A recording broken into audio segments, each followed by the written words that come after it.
ঋষি আর পর্বতমুনি আসছেন, বলে চলো আমরা, আমার এক শিষ্য আছে, যাই দেখা করে আসি শিষ্যের। নারদ ঋষি বলতেন পর্বত ঋষি। তো যখন এই প্রকার বললেন, আসছেন, এখন দূর থেকে দেখতে পেয়েছেন সেই ব্যাগ, যে নারদ ঋষি আছে, আমার গুরুদেব আসছেন। তো যখন যাচ্ছেন, হরে কৃষ্ণ, মায়ের কথা বলবেন না কেউ। যখন যাচ্ছেন, তা যখন রাস্তা দিয়ে দৌড়াতে দৌড়াতে যাচ্ছেন, তা যখন যাচ্ছেন, পা একবার এপাশে ফেলছে, একবার ওপাশে ফেলছে, এপাশে ওপাশে করে এরকম করে ফেলছে, এরকম এরকম করে করে যাচ্ছে। তা পর্বত ঋষি বলছে, আরে বন্ধু, নারদ ঋষি বন্ধু তো, বলে আরে বন্ধু, তোমার শিষ্য কেন এরকম করতে করতে আসছে কেন? বলে জানি, আমি তো কিছু বুঝতে পারছি না, দেখি কাছে আসে, জিজ্ঞাসা করে দেখি কি।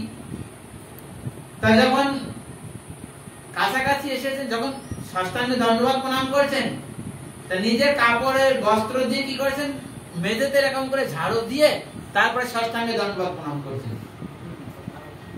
তা বলছেন, আচ্ছা আচ্ছা শিষ্যটা, তুমি প্রণাম করছো, যখন রাস্তা দিয়ে আসছো একবার পা এদিক ওদিকে ফেলছো, যখন প্রণাম করছো এখন ঝাড়ু লাগাচ্ছ, কি এগুলো কি, কিসের জন্য এরকম করো?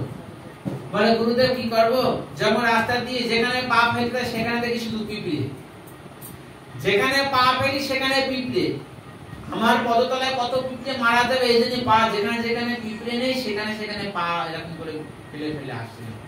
আর যখন আপনাকে এখানে যখন ষষ্ঠাঙ্গে দণ্ডবত করলাম, এখানে অনেক পিঁপড়ে ছিল, ওগুলো কি করলাম, একটু ঝাড়ু দিয়ে সরিয়ে দিলাম। বিচার করো, কে ছিল ওই ব্যাগ? কিছুদিন পূর্বে কি করতেন, পশুগুলোকে অর্ধমৃত করে রাখতেন আর দেখে বলতেন আমার খুব আনন্দ হয়। সেই ব্যাগ এখন কি বলছেন, প্রণাম করেছেন তার পদপিষ্ট করে, তার কারণের জন্য কোনো পিঁপড়ে বন্ধু না মারা যান।